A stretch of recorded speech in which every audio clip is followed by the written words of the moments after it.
Bismillahirrahmanirrahim. Assalamualaikum warahmatullahi wabarakatuh. Waalaikumsalam warahmatullahi wabarakatuh. Baik, jumpa lagi bersama saya Mas Adi, biasa dipanggil Mas Adiu. Pada malam hari ini, saya akan menjadi host atau moderator selama 1 jam ke depan bersama Foko Indonesia. Pada malam hari ini, dosen pengajarnya adalah dosen yang ditunggu-tunggu, yang diminta dari beberapa bulan lalu. Mas, Bu Siska lagi, Mas. Mas, beliau cara ngajarnya terbaru, Mas. Mas, saya mau sama Bu Siska lagi, Mas. Sekarang Bu Siskanya mengajar. Kalau gitu, tanpa mengurangi rasa hormat kepada Bu Siska, boleh mengenalkan diri dulu karena memang banyak peserta yang baru. Dan silakan sudah boleh memulai kelasnya. Oke, terima kasih Mas Adi untuk kesempatannya. Saya sambil share screen ya. Baik Bu, Oke. silakan.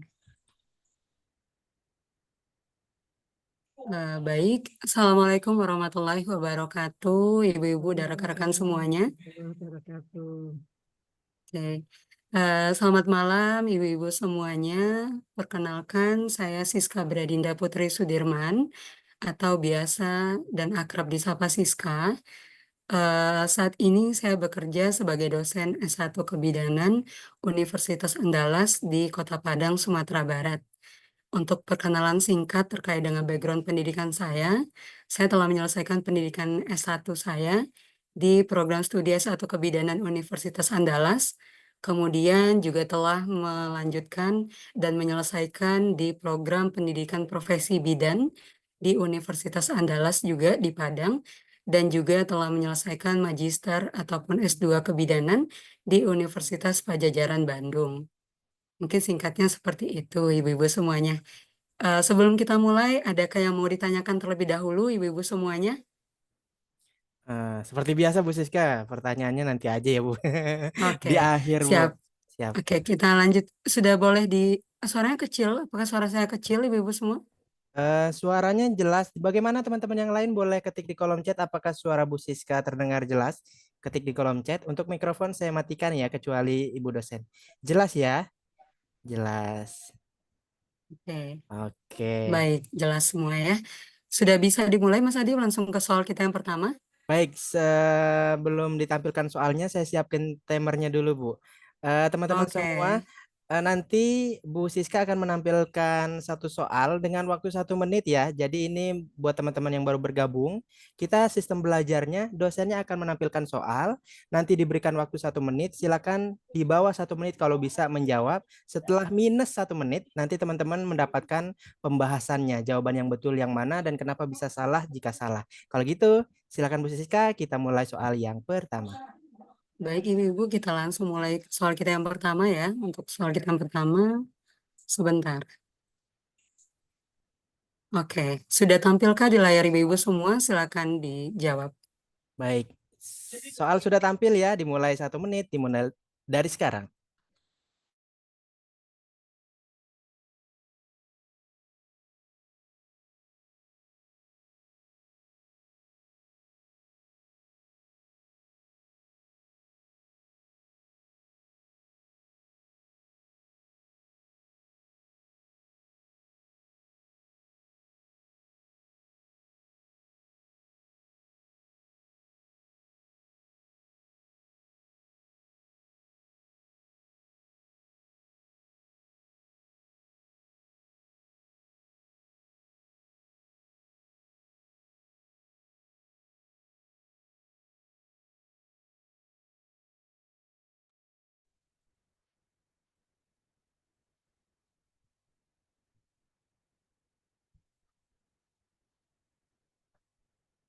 Waktunya akan segera habis.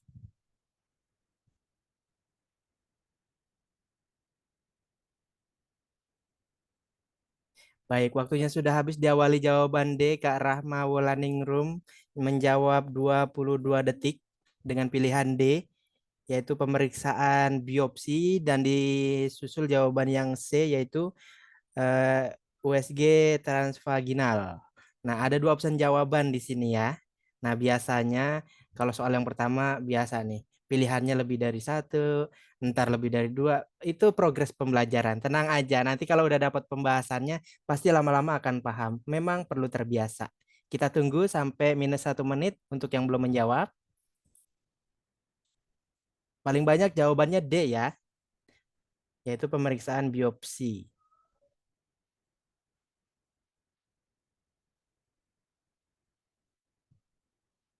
Buat teman-teman yang kagok-kagok, nggak apa-apa, permulaan.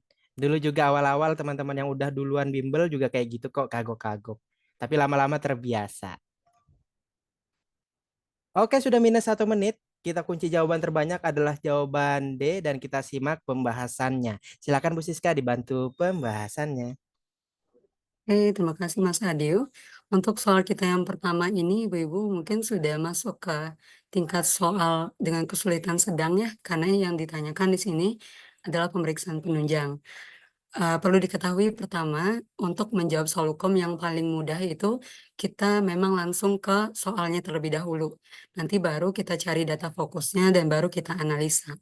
Di sini kita lihat itu, pertama ada yang ditanyakan pemeriksaan penunjang. Oke. Nah, kita lihat di sini, dari keluhan yang dialami oleh ibu itu. Pertama itu ada mual, kemudian mengalami nyeri hebat pada bagian perut bawah, kemudian juga nyeri perut dirasakan setiap haid, dan terkadang hingga pingsan. Jadi nyerinya ini tidak tertahankan lagi gitu ya ibu-ibu, dan rekan-rekan semuanya. Kemudian juga dijelaskan kalau sebelum haid, dia sering mengalami nyeri saat berhubungan seks. Atau biasanya dikenal dengan apa ibu-ibu? Bahasanya, kalau nyeri saat berhubungan seks?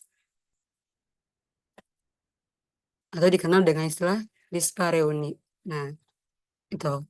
Biasanya kalau kata lainnya itu ya, kalau misalnya di soal nanti ibu-ibu menemukan seperti ini. Kira-kira dari, kemudian juga di sini dijelaskan juga bahwasanya ketika dilakukan pemeriksaan spekulum dilihat ada lesi proliferatif merah pada fornik posterior. Nah, proliferatif ini sebenarnya kita sudah bisa mendapatkan kata kunci di sini. Ibu-ibu tahu nggak makna proliferatif di sini apa? Proliferatif itu adalah jaringan yang tumbuh secara berlebihan. Itu maknanya. Berlebihan. Nah, berarti di sini saat dilakukan pemeriksaan spekulum, ditemukan lesi atau jaringan yang tumbuh berlebihan dan berwarna merah. Nah, itu kita lihat dari jenis soalnya. Nah, kalau ibu-ibu analisa terlebih dahulu, kira-kira ini diagnosanya apa, Ibu? Sebelum kita bisa menggunakan pemeriksaan penunjang. Ada yang tahu nggak ibu-ibu semua? Diagnosanya apa? Mikrofon udah bisa nyalain. Kalau mau pakai mikrofon, Ya, silakan. Kanker serviks, katanya Kak Umu. Polip oke. serviks. Kanker serviks, polip serviks. Oke, suspek CA gitu ya. Nah, gini, kalau misalnya kasus seperti ini, mual, nyeri hebat pada bagian perut bawah, itu banyak sekali diagnosa bandingnya, ibu-ibu. Tapi pada kasus ini disebut dengan endometriosis. Nah, kenapa bisa endometriosis gitu? Apa sih pembedanya dengan penyakit lainnya gitu? Nanti kita akan cari pembedanya di mana gitu. Nah, biasanya kalau pada kasus endometriosis ini, selain dismenor yang berlebihan, juga adanya dispareunia. Jadi ini kata kuncinya. Nah, kalau pada kasus CA cervix ataupun fibroid uterus, biasanya itu diikuti, kita kasih ini ya, endometriosis, itu ada dispareunia dan dismenor. Nah, ada diagnosa banding yang kedua, tadi ada CA cervix atau fibroid uterus. Sama fibroid uterus itu tumor jinak pada uterus. Biasanya ciri khasnya itu juga diikuti dengan perdarahan haid yang berlebihan. Nah, ada satu lagi diagnosa banding, ada PID, ada atau pelvic inflammatory disease. Nah, itu radang pada panggul, biasanya juga ciri khasnya itu adalah sakit panggul yang dominan. Nah, ini bisa ibu-ibu catat gitu ya. Nah, tapi pada soal ini berarti yang paling kuat itu adalah endometriosis, yang mana ciri khasnya itu adalah dispareunia dan dismenor. Nah, apakah pemeriksaan penunjang daripada kasus ini adalah yang paling tepat itu adalah isinya C. USG transvaginal. Kenapa demikian? Kita akan bahas satu-satu Ibu-Ibu. Jadi tata laksana, maksudnya pemeriksaan penunjang dari kasus endometriosis itu ada beberapa. Pertama itu dari penyinaran. Penyinaran itu bisa menggunakan USG transvaginal. Sebagaimana yang kita ketahui kalau USG transvaginal, transdusernya itu diletakkan di vagina. Jadi yang mana dengan menggunakan USG ini bisa menunjukkan massa ataupun penebalan jaringan yang ada di endometriosis tersebut. Nah, perlu diketahui juga endometriosis itu adalah jaringan luar jaringan yang tumbuh di luar dari rahim, yang mana jaringan tersebut sifatnya asing gitu. Atau bahasa lainnya itu jaringan yang mirip dengan lapisan rahim yang tumbuh di luar rahim. Sehingga karena dia tumbuh di luar rahim, hal itulah yang mengakibatkan peradangan, sehingga peradangan itulah ketika terjadinya haid ataupun peluruhan pada dini endometrium yang menyebabkan terjadinya kesakitan yang luar biasa tadi. Ataupun saat berhubungan seks karena ada jaringan yang tumbuh di luar rahim tersebut mengakibatkan sakit saat berhubungan seks gitu. Sehingga yang paling tepat adalah USG transvaginal untuk pemeriksaan penunjangnya. Nah, yang kedua, penyinaran juga bisa dilakukan dengan MRI. Tujuannya untuk melihat lebih rinci lokasi dan sejauh mana jaringan itu muncul gitu. Nah, mungkin akan timbul pertanyaan dari ibu-ibu, kenapa kita tidak menggunakan USG abdomen gitu? Kan USG juga gitu ya. Nah, kenapa demikian? USG abdomen ini bisa kita gunakan, tapi tidak lebih baik dari USG transvaginal. Kenapa demikian? Karena kalau USG abdomen itu kan transdusernya itu pemeriksaannya itu diletakkan di abdomen. Tentu tidak akan lebih spesifik kalau misal diletakkan di vaginal, karena kan bisa dilihat dari bawah gitu. Nah, sehingga kita bisa mengeliminasi USG abdomen. Kenapa sih tidak CT scan? Kalau CT scan itu, kita sama-sama ketahui bahwasanya itu adalah penyinaran menggunakan sinar X untuk mengidentifikasi jaringan seperti mengidentifikasi dan juga deteksi dari kanker biasanya, kasus-kasus yang seperti itu. Dan tidak efektif digunakan untuk menilai lesi ataupun jaringan-jaringan yang berada lebih dalam. Berbeda, tadi kasus kita adalah endometriosis tadi, Ibu-Ibu. Nah, kenapa sih tidak pemeriksaan biopsi? Nah, ini juga banyak yang menjawab ya. Nah, pada kasus endometriosis, pemeriksaan biopsi itu bisa digunakan. Tetapi, jika misalnya pada USG transvaginal dan juga MRI, itu tidak didapatkan atau tidak jelas terlihat kalau adanya jaringan luar itu tumbuh. Sehingga harus dilakukan namanya laparoskopi, kemudian baru dilakukan pemeriksaan biopsi tadi untuk mengambil sampel untuk menilai dalam penegakan diagnosa. Sehingga ini juga tidak tepat. Dan kenapa tidak Kalau HB erat kaitannya itu dengan anemia ibu-ibu semua. Nah, biasanya ini dilakukan pemeriksaan jika ada kejadian ikutan. Kalau misalnya terjadi perdarahan yang berlebihan sehingga mengakibatkan penurunan HB, maka dilakukan pemeriksaan HB itu. Sehingga pada kasus ini yang tepat untuk menegakkan diagnosa yaitu adalah USG transvaginal. Kira-kira bagaimana ibu-ibu? Pada soal yang pertama, sudah mulai pusing? Atau sudah paham ibu-ibu semua? Ayo, udah mulai pusing apa gimana nih? Paham nggak? Pusing. Nah, gitu. Jadi kita simpulkan ya, pemeriksaan penunjang pada kasus ini itu, endometriosis itu pertama dengan USG transvaginal, kemudian diikuti dengan MRI, kemudian diikuti dengan laparoskopi. Laparoskopi itu pembedahan minor, yaitu kemudian dilakukan pengambilan biopsi, kurang lebih seperti itu pada kasus dengan endometriosis. Nah, itu saja Ibu-Ibu, sudah paham dan sudah bisa kita lanjutkan ke soal kita yang berikutnya. Oke, sepertinya paham-paham, nggak paham sini awal-awal nggak apa-apa. Tapi ini kata Kak Winda, bingung Kak awalnya, tapi akhirnya paham ya. Apa tetap nggak paham? Nggak apa-apa, silakan di screenshot dulu ini coret-coretan ini karena nantinya tidak masuk ke dalam materi yang disimpan atau yang saya dapatkan. Silakan di screenshot dulu supaya masuk galeri. Sudah ya, 3, 2, 1. Baik, kalau gitu kita akan lanjut ke soal yang kedua. Silakan Bu Siska. Oke. Mungkin izin sedikit Mas Adi, kalau mungkin beda dari soal profesi bidan dengan soal D3 itu terletak pada analisa kita gitu ya Ibu ya. Kalau profesi kalau dia D3 biasanya kita lebih ke diagnosanya apa gitu. Tapi kalau profesi bidan kita lebih ke tata laksana awal, tata laksana lanjut, pemeriksaan penunjang, kemudian patofisiologinya itu kenapa sih bisa seperti ini gitu. Itu yang lebih ditanyakan. Mungkin itu saja, sudah bisa kita lanjutkan ya Mas Adi ke soal kita berikutnya. Siap, Bu Siska. Oke. Soal kita yang kedua, silahkan coba dilihat ibu-ibu semua. Baik, Silakan. sudah tampil? Dimulai dari sekarang.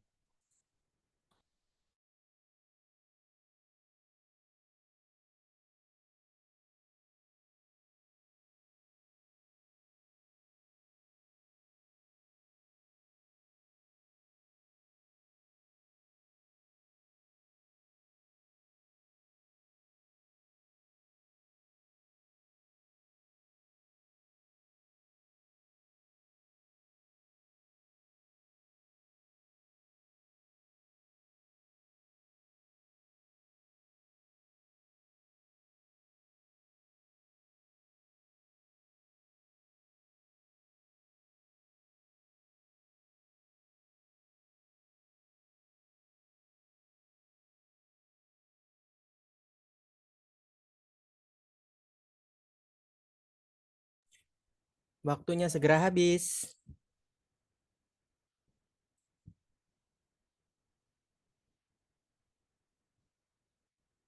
Baik, waktunya habis. Jawaban tercepat 22 detik ada Kak Nur dan Kak Siti Nurbaroro. Sisanya masih menjawab lebih dari 1 menit. Ingat di Ukom nanti tidak ada waktu tambahan, jadi manfaatkan bimbel ini untuk latihan kecepatan menjawab. Gak cuma cepat, tapi juga tepat gitu ya. Jawabannya C dan B. B 1 orang, sisanya C semua. Berarti 2 option jawaban. Pertanyaannya, rencana asuhan apakah yang paling tepat? Yang diminta yang paling tepat ya. Silakan teliti lagi, dibaca lagi, fokus lagi silakan. Masih ada waktu tambahan 9 detik. Jadi selain belajar soal Ukom, tahu trik-triknya kayak gimana, caranya bagaimana, tapi update ilmu juga ya. Kalau gitu sudah minus 1 menit. Waktunya kita simak pembahasannya. Silakan Bu Siska. Oke, terima kasih Mas Adio. Untuk soal kita yang kedua, ibu-ibu dan rekan-rekan semuanya, ini masuk kategori soal dengan kesulitan tidak terlalu susah ya. Rencana asuhan yang ditanyakan di sini. Nah, kata kuncinya sebenarnya sudah ada pada soal. Pertama itu merasa penuh di perut bagian atas, kemudian hasil pemeriksaan bagian fundus teraba bulat, kemudian keras dan juga melenting. Kira-kira itu apa Ibu? Kalau bagian fundus teraba bulat, keras dan melenting? Fundusnya ada apa berarti? Ya, fundus berarti ada kepala gitu ya.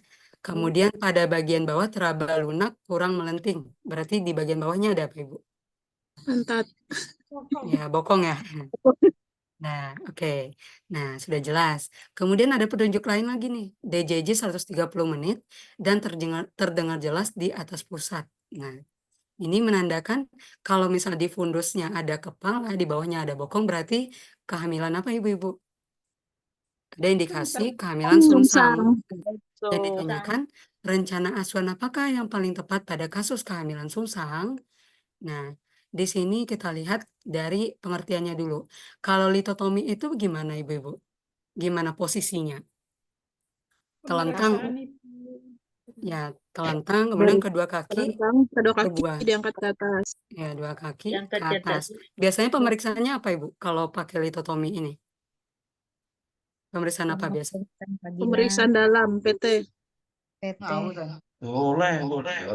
Ngomong ya. Pap smear biasanya litotomi sampel nggak? IMS. Ya, ginekologi. Ya, Pemasangan ginekologi, pemasangan IUD gitu ya. Nah, kalau Trendelenburg itu gimana Ibu-Ibu? Telentang, kemudian kaki kaki lebih tinggi dari lebih kepala. tinggi dari kepala. Biasanya kasusnya gimana? Shock. Misalnya pada kasus perdarahan, ya shock misalnya, kasus yang seperti itu, sehingga membutuhkan aliran darah dari melancarkan aliran darah atau oksigen dari kaki ke kepala gitu ya. Singkatnya seperti itu pada kasus Trendelenburg ini. Nah, kalau niches secara Inggrisnya kita lihat knee itu adalah lutut. Berarti lutut ke dada atau bahasa Lutut ke kitanya dada. itu adalah berlutut Setuju. gitu ya. Biasanya ini pada kasus kehamilan dengan sungsang ya. Kenapa gitu? Kenapa sih bisa berlutut itu bisa mereposisi istilahnya, mereposisi dari kepalanya dari di atas kembali ke posisi yang harusnya normal gitu.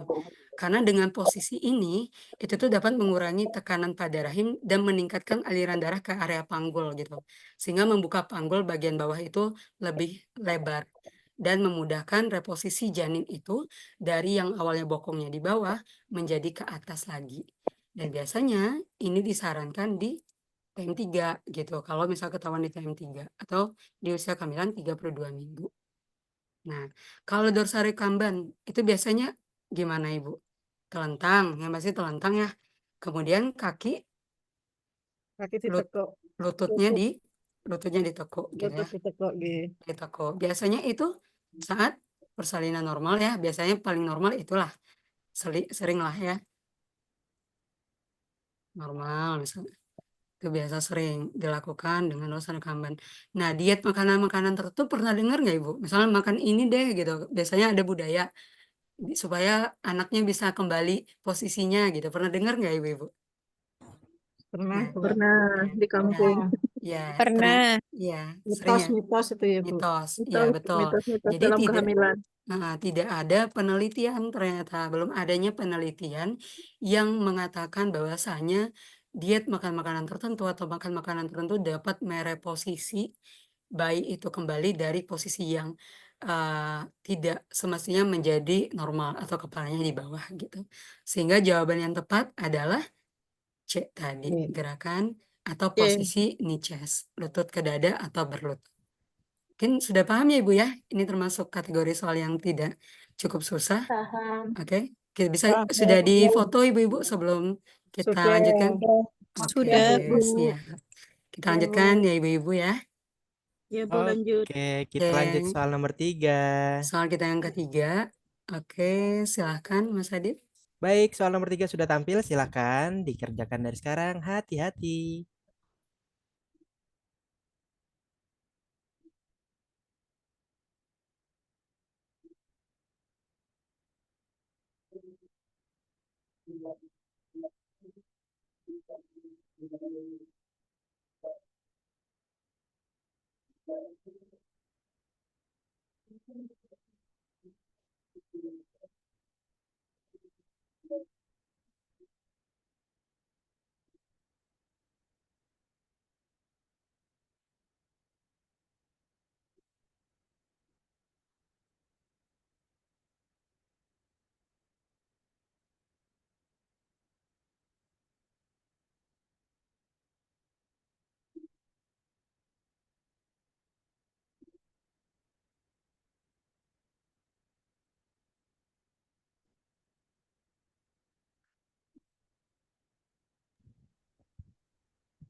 Baik, waktunya sudah habis. Jawaban tercepat 26 detik, jawaban B.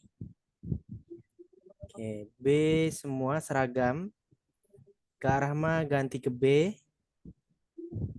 Masih ada waktu tambahannya. Silakan bagi yang mau baca ulang.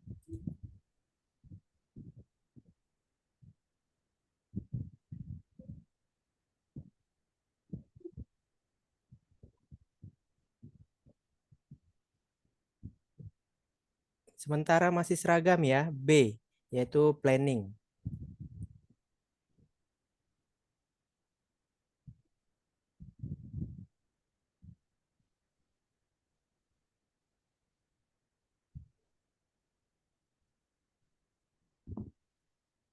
Waktunya sisa sedikit lagi yang belum menjawab. Oke, kita kunci jawabannya seragam B. Apakah ini betul berjamaah? atau salah berjamaah? Kita simak pembahasannya. Silakan Bu Siska. Oke, terima kasih Mas Adil. Untuk soal kita yang ketiga, kita akan mencoba untuk sedikit menjauh dari kebidanan. Maksudnya itu biasanya tentang kehamilan, persalinan, nifas. Ini lebih ke manajemen. Nanti kita juga akan bahas tentang soal-soal serupa juga. Yang mana untuk soal ketiga ini manajemen. Sebenarnya ini masuk ke kategori soal yang tidak terlalu susah karena ada beberapa kata kunci yang sudah menggambarkan isi dari jawabannya gitu. Di sini yang ditanyakan adalah fungsi manajemen, Ibu-ibu semuanya. Fungsi manajemen yang mana di sini di soal kita lihat bahwasannya banyak keluarga dan balita belum memahami pentingnya asupan gizi yang cukup untuk mencegah stunting. Masalahnya di sini. Nah, kemudian bidan merencanakan, ini kata kunci, bidan merencanakan untuk mengadakan penyuluhan kepada keluarga mengenai pentingnya nutrisi yang tepat dan cara pencegahan stunting. Rencana ini disetujui oleh kepala desa dan tokoh masyarakat setempat gitu. Nah, kita ketahui fungsi manajemen itu ada beberapa, Ibu-ibu. Ada staffing, ada planning, directing, organizing, dan juga controlling gitu. Nah, pada soal ini kita lihat rencana berarti itu masuk ke planning. Nah, dan itu betul semuanya. Tapi tidak afdol kalau kita tidak bahas yang lainnya gitu ya. Nah, planning, kita bahas dari planning terlebih dahulu. Kalau planning berarti dari kata kuncinya adalah merencanakan kegiatan atau program. Nah, biasanya di sini apa aja sih yang direncanakan pada kasus ini gitu.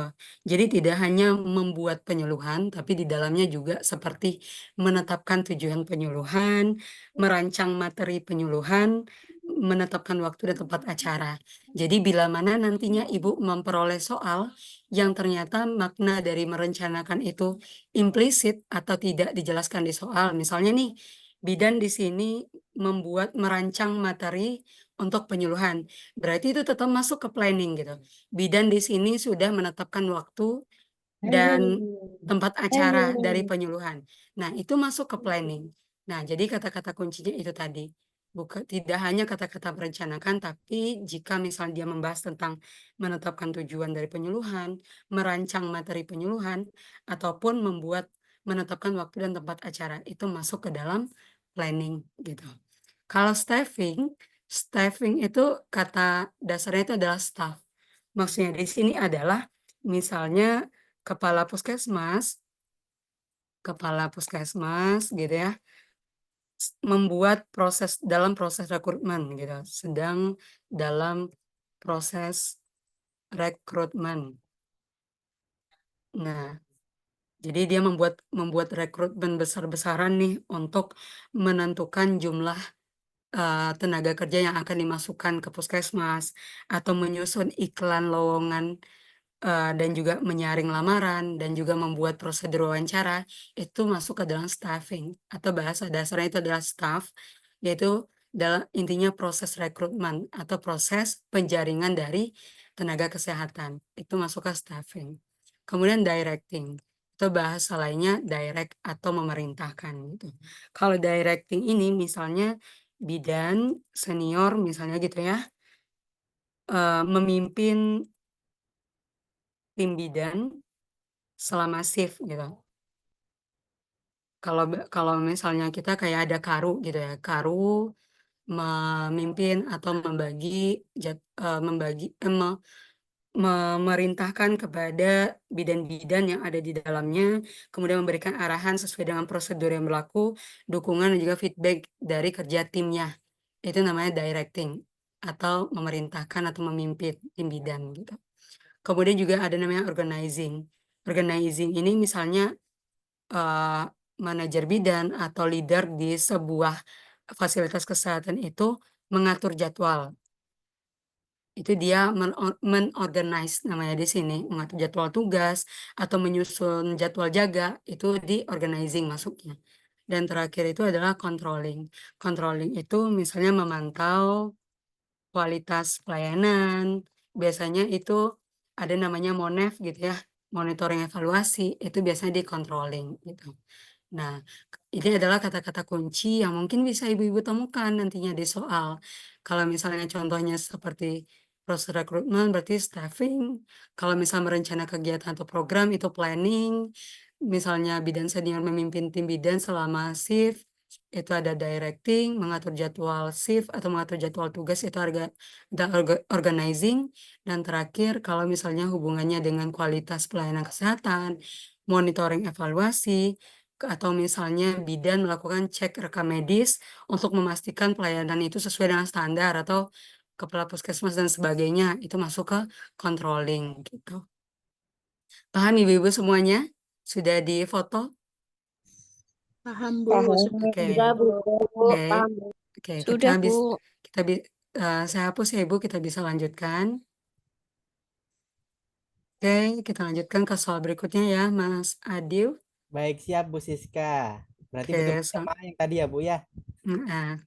selanjutnya yang Oke. keempat. Ini masuk ke hitung-hitungan. Ayo. Silahkan soal nomor 4, soal hitung-hitungan. Lebih teliti lagi ya. Silahkan dimulai dari sekarang.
Baik, jawabannya ada dua versi, ada yang B, ada yang C. Jawaban tercepat Kak Devi Rismayana menjawab C dengan waktu 18 detik. Oke, B, oh 3 ya. Enggak deng, masih dua opsi jawaban, B dan C. Masih ada waktu tambahan jika mau dihitung ulang.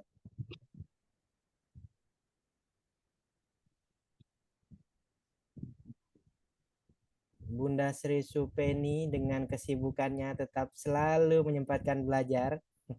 Sehat-sehat selalu Kak Sri Supeni. Amin, alhamdulillah Mas. Ya, tetap belajar walaupun sibuk tetap harus karena UKOM udah dikit lagi. Wajib. Wajib tuh, makanya tuh. Oke, sudah minus 1 menit. Sekarang waktunya kita simak pembahasannya. Silakan Bu Siska. Oke, Mas Adil. Di sini kita lihat bahwasanya ada dua opsi, ada B dan juga ada C gitu ya. Nah, di sini untuk soalnya adalah berapakah perkiraan dari TBJ atau taksiran berat janin. Nah, di sini memang kita harus menghafal rumus ya Ibu. Kalau kita sudah tahu rumus, kita ini tidak perlu membaca semuanya ini. Yang perlu kita baca hanya TFU dan juga divergen ini gitu. Nah, Ibu masih ingat rumusnya apa Bu untuk menghitung TBJ? TFU TFU N dikali 155. 11 atau 12 dikali TFU dikurang N ya. N-nya nanti kita pelajari dikali 155. 155 gitu. Nah, sebentar. 105. N-nya itu ada 3 Ibu-Ibu. Ini kadang ada beberapa sumber yang mengatakan N-nya itu ada 2 macam. Ada 11, ada 12. 11 dan Iya. 12. Nah, tapi ternyata untuk N ini setelah saya coba lihat beberapa sumber baik dari luar dan juga dari dalam, itu ada 3 macam. Ada 13, ada 12, kemudian ada 11 gitu. Kita akan coba sebentar. Ini keyboard saya agak nge-lag. Ada satu lagi 11. Oke. Dikatakan 13 jika misalnya kepala janin itu belum masuk Masuk PAP, Di betul. atas PAP. Atau istilah lainnya adalah konvergen. Nah, biasanya ini dilakukan pada waktu level keempat, penilaiannya konvergen ini. Nah, kalau 12, kepala itu sudah masuk, tapi berada di atas spina ischiadica, atau istilahnya itu adalah sejajar. Dan terakhir, kepalanya sudah masuk berada di, oke sebentar, bawah spina ischiadica, atau istilahnya adalah divergen. Nah, oke. Ini tinggal ibu-ibu masukkan ke dalam rumus TFU-nya adalah 37. Dikurang berarti di sini diberitahukan divergen. Divergennya N-nya berarti 11 dikali dengan 155. Berapa ibu-ibu semuanya? 4030. Iya, 4030 gram. Berarti kemungkinan estimasi dari atau taksiran dari berat janin itu adalah isinya C atau 4030 gram gitu. Jadi cukup dilihat dari TFU dan juga pemberitahuan di soalnya.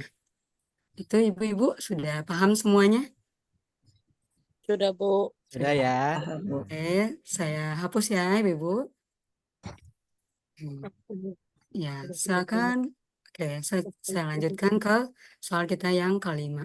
Kelima. Oke.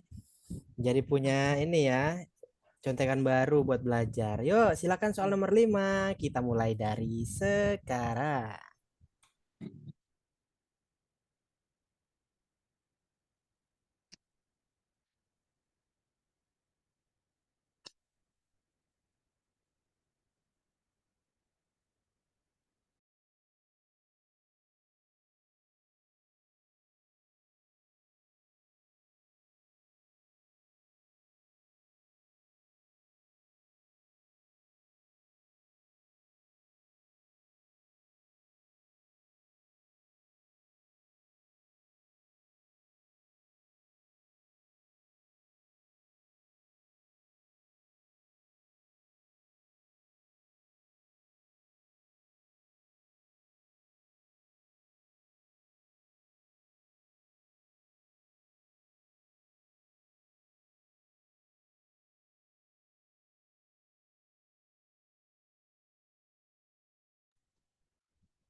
Baik, waktunya sudah habis. Jawaban diawali B. Jawaban tercepat dijawab oleh Kak Nur Hayati dengan 11 detik. Udah ketemu jawabannya. Kak Nur B, terus ada A, D, C. A, D, C. Oke, A, B, C, D berarti 4 option jawaban yang dipilih. A, B, C, D. Didominasi jawaban yang C, yaitu 6. Yang belum menjawab silakan diketik di kolom chat supaya ada bekasnya begitu. Kalau di rumah dijawab di dalam hati, nggak tahu tadi jawabannya apa gitu ya. Sambil dicatat di kertas catatannya. Supaya tiap malam jika belajar, malam ini betul berapa itu ketahuan, progresnya jadi ketahuan. Meningkat ataupun menurun. Jika menurun berarti perlu belajar ekstra. Tapi jika meningkat, udah tenang. Oke, sudah minus 1 menit. Kita simak pembahasannya. Silakan Bu Siska. Oke, terima kasih Mas Adil. Untuk soal kita yang kelima, di soal kita yang kelima ini kita masuk ke Apgar score. Nah, Apgar score dari bayi tersebut berapa gitu. Kita lihat di sini ada beberapa kata kunci yang bisa kita gunakan. Pertama itu dari detak jantungnya 105 kali per menit, badan merah dengan ekstremitas sedikit biru, menangis lemah, tonus ototnya agak lemah, dan beberapa gerakan, dan saat distimulasi hanya mengerutkan wajah. Nah, ini ya, bidan melakukan penanganan selanjutnya. Kita coba petakan kembali gimana sih Apgar score itu gitu. Yang pertama dinilai dari Apgar score itu kan ada penilaiannya itu ada 4 Ibu. Ada warna kulit, denyut jantung, kemudian tonus otot dan usaha bernafas. dinilai dari yang terparah ke yang normal itu 0, 1, dan 2. Pertama itu warna kulit. Warna kulit ya. Kalau dari warna kulit, kalau 0 itu biru pucat. Ibu silakan boleh bagi yang hafal boleh bantu saya. Biru pucat. Kalau 1 berapa Ibu? Gimana? Badan merah, ekstremitas Badan biru, merah, ekstremitas biru. udah biru. Ekstremitas Kalau biru. yang 2 itu merah semua ya. Seluruh, ya, seluruh badan Ya. merah.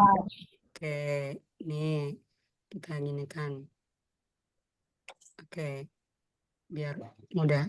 Nih. Nah, kemudian yang kedua itu ada denyut jantung. Denyut jantung itu tidak ada, itu 0. Kemudian kecil Kurang dari dari, 100. salah aku Tidak deh. teratur Kecil di dari bawah 100, 1, 101. atau tidak lebih teratur. dari 100, gitu 102. ya. Oke. Kemudian tonus otot. Tonus otot ini dinilai saat kita melakukan stimulasi pada janin, pada bayi itu. Pertama itu ada namanya flaksit. Flaksit itu adalah suatu kondisi ketika otot itu kehilangan dari gerakan. Artinya gerakannya itu tidak ada sama sekali. Gitu. Tidak ada gerakan. Itu 0. Atau yang kedua adalah ekstremitasnya bergerak sedikit gerakan. Atau dalam kata lain, saat distimulasi, dia hanya sekedar mengkerutkan wajahnya saja. Nah, ada istilahnya seperti itu, kan wajah. Kalau misalnya bayi normal, kalau kita stimulasi, misalnya biasanya akan bersin, akan batuk, gitu ya, akan bergerak tonusnya gitu, buat 2, gerak tonusnya, ya. 3, ini tambah ini 4. Nah, kemudian kita lihat yang terakhir itu ada usaha nafas. Usaha nafas itu tidak ada pertama. Yang kedua itu pelan, tidak teratur. Yang terakhir itu menangis kuat, gitu ya, menangis. Nah, ini ada pengecoh Ibu-Ibu, ada yang satu ini tapi 2 keluhan disebutkan. Misalnya detak jantung, kita lihat dulu detak jantung berarti lebih dari 105, berarti dia masuk 2 ya. Lebih dari 100 nih. Berarti 2. Oke. Kemudian badan merah dengan ekstremitas sedikit biru. Yang ini ya. Berarti itu 1. Oke, 1. Kemudian menangis lemah itu masuk ke usaha nafas. Kan ini pelan nih tidak teratur. Kalau dia menangis kuat berarti dia 2. Kalau menangis lemah berarti 1. Nah, kemudian tonus otot agak lemah dengan beberapa gerakan. Berarti yang ini ya, yaitu ini 1. Dan saat distimulasi, bayi hanya mengerutkan wajah gitu. Berarti kan masuk yang tonus otot juga. Berarti cukup 1 aja gitu. Berarti dia menunjukkan 2 gejala. Tadi kan sedikit gerakan dan mengerutkan wajah. Ini. Berarti dihitung semuanya 2 tambah 1 tambah 1 tambah 1. Berarti ada 5 Ibu. 5, Nah, ya. Ya, karena yang ini masuk ke tonus otot tujuan nih, mengerutkan wajah. Jadi dari sini sampai sini itu 1. Ini pengecoh gitu ya. Jadi kadang ya penilaiannya itu double di sini. Jadi memang ini adalah 5 gitu. Banyak yang jawab 6, saya paham karena ngitungnya memang satu-satu dari keluhan yang disebutkan. Iya, Bu. Oke, ini yang diperhatikan ya Bu ya. Ada 4, warna kulit, denyut jantung, tonus, dan juga usaha napas. Kita sudah bisa dihapus Ibu? Oke, sudah paham? Silakan di screenshot dulu. Boleh. Sudah Oke, Bu, paham. siap. Terkecoh katanya. Nggak apa-apa, lama-lama kan jadi paham ya. Ya, oke, kita bisa lanjutkan ke soal kita yang ke-6. Oke, silakan Ibu-ibu semua. Silakan soal nomor 6 sudah tampil. 1 menit dimulai dari sekarang.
Baik, jawabannya masih beragam. A, B, C, D.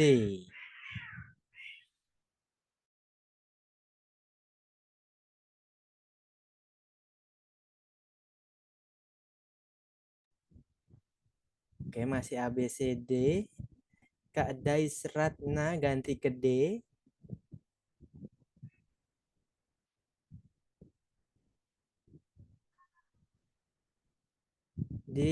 Oh, A, B, C, D, E ya. Oh, semua dong. A, B, C, D, E. Wah, jawaban soal nomor 6 dijawab semua, dipilih semua nih. Ada yang ganti ke D, ada yang ganti ke B. Ayo. Masih ada waktu untuk mengganti jawaban jika masih bingung. Terkecuh ya. Oh, terkecuh. Ayo, lebih teliti lagi. Sudah minus 1 menit. Dan kita simak pembahasannya langsung ya supaya nggak kelamaan bingungnya nih. Silakan Bu Siska. Terima kasih Mas Hadi. Untuk soal kita yang ke-6, kita masuk ke PWS KIA gitu ya, Ibu ya. Bagi ibu yang di puskesmas mungkin ini sudah akrab ya. Untuk PWS KIA ini memang ada beragam soal yang mungkin muncul. Salah satunya seperti soal ini. Nah, yang ditanyakan apa kesimpulan terhadap status cakupan K1. Nih, yang kita perlu perhatikan dari banyaknya soal ini adalah pertama yaitu cakupan K1 bulan ini itu, bulan ini anggaplah bulan Februari di soal, yaitu 60%, cakupan K1 bulan Januari itu adalah 75%. Artinya, ini K1 ini, cakupan K1 75% itu adalah bulan lalunya. Karena Februari kan 60, kemudian bulan yang lalu itu adalah 75%. Target cakupan K1 di wilayah tersebut adalah 80% gitu ya. Nah, kita coba diringkas di sini. Kita catat di sini adalah K1 bulan ini itu adalah 60%. Kemudian K1 bulan lalu adalah 75%. Dan cakupan K1 di wilayah atau target K1 itu ada 80%. Nah, ada penilaiannya Ibu-ibu, ada baik, jelek, cukup, kurang gitu. Itu biasanya. Nah, namun pada kasus ini perbandingannya itu adalah pertama kita ada tabelnya. Sebentar, kita coba tuliskan di sini. Tabelnya itu adalah yang dinilai itu pertama K1 bulan ini dan juga target dari K1 gitu. Kita langsung lihat tabelnya deh biar enak. Sebentar. Kalau ini jawabannya itu adalah jelek. Nah, kenapa jelek? Kita lanjutkan ke slide berikutnya untuk melihat tabel. Trennya turun ya, Bu. Apa? Trennya Iya, turun. iya betul. Nah, ini bisa dilihat dulu. Nah, cara menilainya adalah pertama, ada statusnya baik. Kapan dikatakan baik? Yaitu ketika cakupan terhadap targetnya itu berada di atas dan terhadap cakupan bulan lalu itu berada di atas. Nah, kapan dikatakan baik juga? Ketika cakupan terhadap target itu berada di atas dan cakupan bulan lalunya itu adalah tetap. Itu dikatakan baik dua-duanya. Nah, dikatakan kurang ketika cakupan terhadap target itu di atas, cakupan terhadap bulan lalunya itu turun. Dikatakan cukup jika cakupan terhadap targetnya di bawah, cakupan terhadap bulan lalunya itu naik. Jelek itu ketika cakupan terhadap target di bawah, cakupan bulan lalunya itu adalah turun juga. Nah, pada kasus ini Ibu bisa lihat cakupan terhadap target. Bulan sekarang itu 60%. Targetnya itu 80%. Berarti turun kan Ibu ya? Ya, di bawah target. Berarti di bawah target. Trennya turun. Ya, turun. Nah, yang kedua, terhadap cakupan bulan lalu. Cakupan bulan ini adalah 60%. Bulan Januari itu 75%. Berarti turun juga. Sehingga isinya adalah jelek. Nah, kalau misalnya bulan ininya jadi 80 misalnya, atau 90 misalnya, berarti target K1-nya adalah baik. Ya, baik karena satu di atas bulan Februarinya kalau 90, berarti 90 lebih tinggi dari 80. Berarti di atas. Kemudian 90 lebih tinggi dari 75. Berarti naik berarti baik gitu. Jadi cara ingatnya adalah atas naik baik, atas tetap baik, atas turun kurang, bawah naik cukup gitu. Di bawah turun artinya jelek. Gitu. Mungkin itu saja, Ibu-ibu sudah paham? Sudah, Bu. Sudah. Kita bisa lanjut ya ke soal kita berikutnya. Soal yang terakhir. Soal kita yang terakhir ya, Ibu-ibu. Nah, nanti secara otomatis ya, kalau udah 7 soal dibahas, ketik betul berapa malam ini. Silakan Bu Siska, kita lanjut. Oke, silakan sebentar. Oke, silakan lanjut. Ini soal ke-7, Ibu-ibu. Oke, silakan soal nomor 7 sudah tampil. Dimulai dari sekarang.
Oke, waktunya sudah habis. Jawabannya lagi-lagi beragam. Jawaban D, E, DE ya, ada yang ganti. Berarti DE 2 option jawaban masih. D dan E.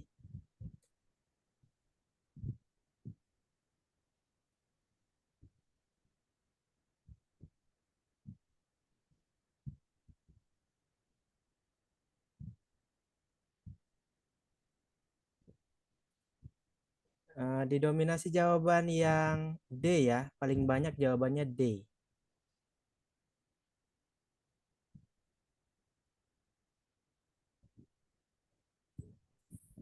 Tinggal beberapa detik lagi waktunya. Ini menentukan betul berapa belajar malam ini. Silahkan yuk. Oke, sudah minus 1 menit. Kita kunci jawaban terbanyaknya D. Diikuti jawaban yang kedua adalah yang E. Kita simak pembahasannya. Silakan Bu Siska. Oke, baik. Terima kasih Mas Adil. Oh, saya baru baca chat juga ada gempa ya di daerah Ibu. Silakan selamatkan dirinya terlebih dahulu. Semoga aman-aman saya di daerahnya. Gini tuh. Amin. Kita lihat soal kita yang ke-7 ya Ibu, soal kita yang terakhir. Di sini yang ditanyakan adalah tindakan non farmakologi gitu.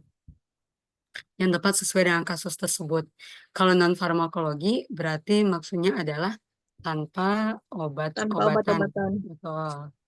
Obat-obatan. Nah, di sini kita lihat kata kuncinya sebenarnya ada Ibu-ibu. Ada yang mengecoh kita gitu. Pertama, PMB ini dia ke PMB ditemani oleh suami. Keluhan mula sering, sakit pinggang dan tidak kuat berdiri. Nah, bidan meminta suami untuk menemani ibu sehingga ibu merasa tenang. Nah, yang bisa kita eliminasi pertama adalah A, analgesik. Analgesik berarti kan pakai anti nyeri atau obat-obatan ya. Sehingga memang tidak. Ini pengecoh yang pertama. Bisa dieliminasi terlebih dahulu untuk kasus ini. Karena ini masuk ke farmakologi.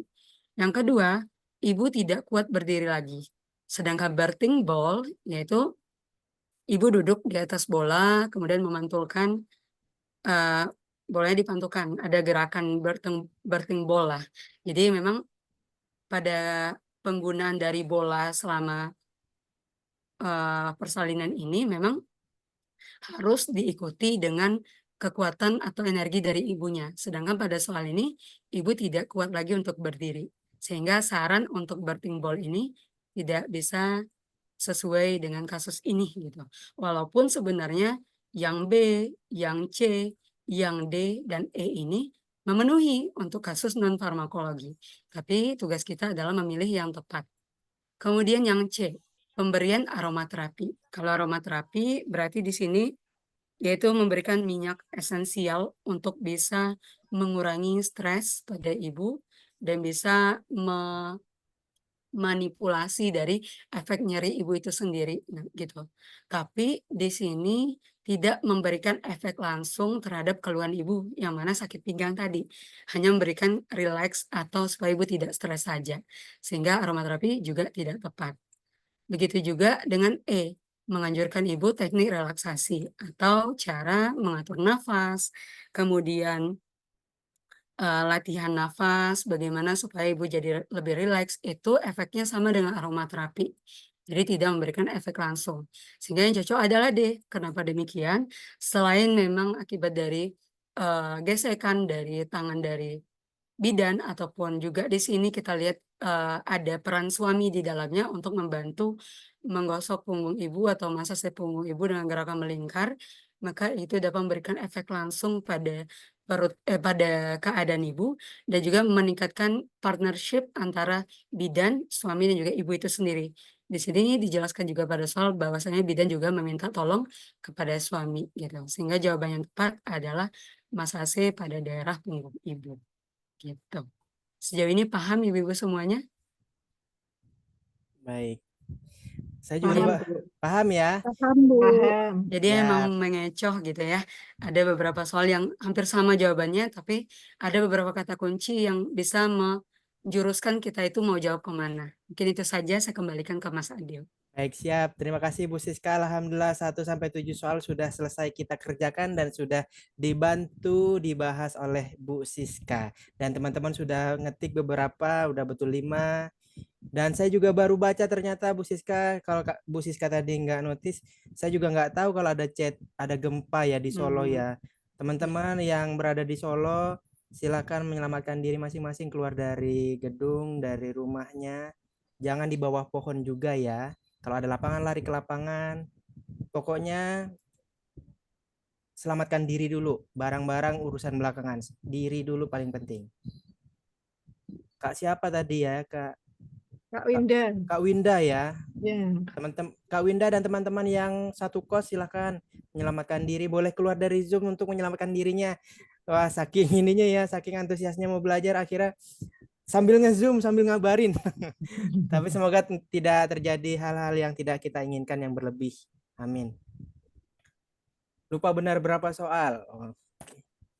Baik, kalau gitu teman-teman semua, apakah ada pertanyaan? Jika ada pertanyaan silahkan ditanyakan. Tanya Bu Siska. Ya, silakan Iya Kak Bu, Siti. silakan. Kita kalau di puskesmas itu kan ada yang sebagai bidan koordinator gitu ya Bu. Nah, itu kan tugas kita itu kadang juga memantau, bukan mantau, mengkoreksi kayak laporan gitu loh Bu, laporan-laporan yang diselesaikan oleh bidan desa. Yang di puskesmas kan bidan puskesmas dan bidan koordinator. Itu masuk dalam tugas controlling ya Bu ya? Nah, iya Bu, laporannya seperti apa Bu? Apakah laporan bulanan kah, tahunan kah, atau bagaimana Bu? Laporan bulanan Bu, misalnya Iya. kalau yang pegang program anak ya kontrol laporan program anak. Kalau yang program ibu ya program ibu. Kalau yang gizi ya program gizi seperti itu. Oke. Iya Bu, itu masuk ke controlling Bu, fungsi manajemennya. Karena memang kan memantau dari program itu kan kita melihat apakah dari laporan itu kan kita melihat bagaimana programnya apakah berjalan dengan lancar atau tidak gitu. Jadi itu Ya, masuk ke fungsi controlling keren. dari manajemen bidan. Ya. Berarti bukan hanya kontrol di pelayanan saja ya Bu ya, juga di Hmm, administrasinya juga ya. Iya, betul Ibu. Ya, ya. Terima kasih Bu. Sama-sama Ibu. Baik, ada lagi kah yang mau bertanya? Silakan.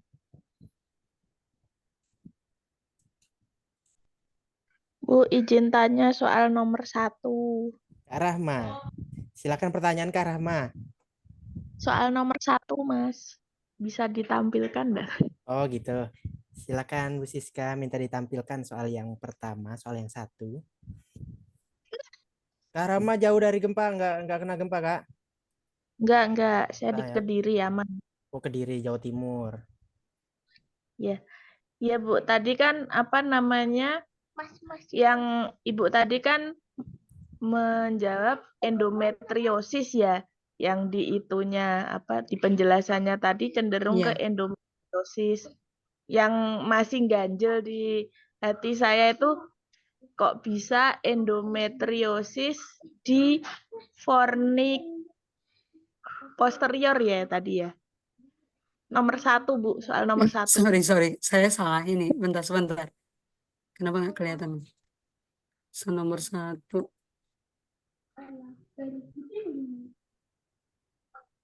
Biasanya kan Oke, kalau endometriosis itu kan lebih sering munculnya kayak di kafum 12, kayak sebentar di Ibu. iya. Nomor 1. Oke. Apakah sudah terlihat Ibu? Sudah terlihat. Nah, Oke. kan maksudnya kan tadi ada lesi apa ya tadi ya? Kok Di masih yang muncul fornix. nomor Kok sebentar. Oh, saya salah itu. Ini dia. Oke. Nah, ini kan ada lesi poliperatif tapi di fornik posterior, berarti kan in speculo kan tampak ya, Bu ya. Mm-mm. Itu maksudnya kok bisa endometriosis? Biasanya kan kalau endometriosis itu lebih sering munculnya itu kayak di dalam gitu, kayak kafum 12, kayak apa namanya? Kayak di endometrium, ada yang di pokoknya yang jalan-jalan gitu kan Bu. Biasanya dia kan Mm-mm. jarang ada fornik posterior gitu. Kok Ya, bisa terkumpulkan endometriosisnya itu tadi gimana Bu? ya. Kan Oke. biasa kalau in speculo yang pernah saya alami di rumah sakit itu kan kalau Mm-mm. in speculo misalnya tanpa ada jaringan-jaringan lebih gitu biasanya langsung sama SPOG-nya kan langsung diambil langsung dibiopsi gitu Bu. Mm-mm. Tapi tadi kok apa namanya Ibu bisa menyimpulkan endometriosis terus USG transvaginal itu diulang lagi Bu biar nggak ganjel. Oke. Ya, baik. Ya. Baik Ibu, terima kasih untuk pengalamannya juga. Jadi memang untuk soal yang pertama itu terkait dengan endometriosis, saya itu juga melihat dari berbagai ciri khas atau gejala-gejala dalam pemeriksaan fisik pada beberapa kasus pasien gitu.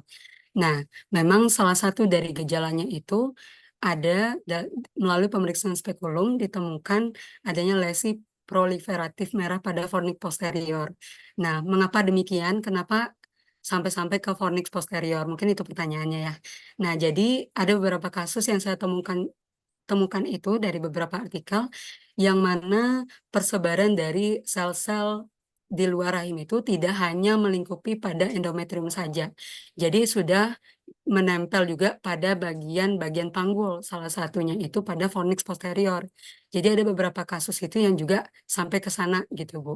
Jadi saat pemeriksaan spekulum itu juga bisa ditemukan peradangan yang berwarna merah di fornix posterior juga. Itu yang menunjukkan eh, salah satu indikasi dari itu tadi endometriosis tadi.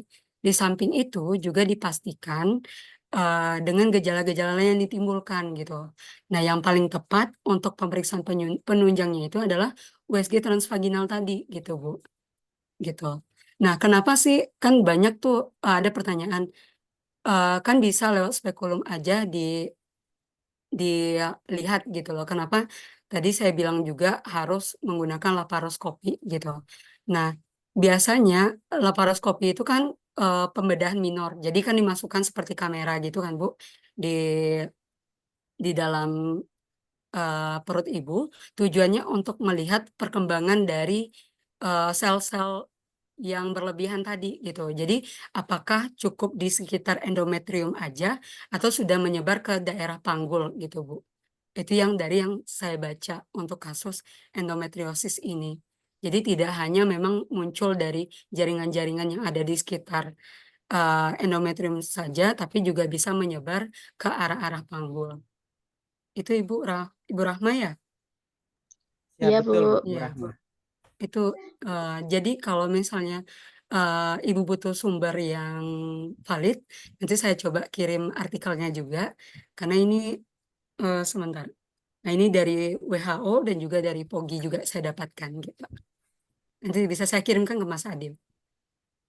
Ya, baik, Bu. Terima Hmm. kasih. Jelas, Bu. Iya, ya, itu Ibu. Oke. Gimana? Ada lagi kah atau cukup? Oke, sepertinya cukup ya.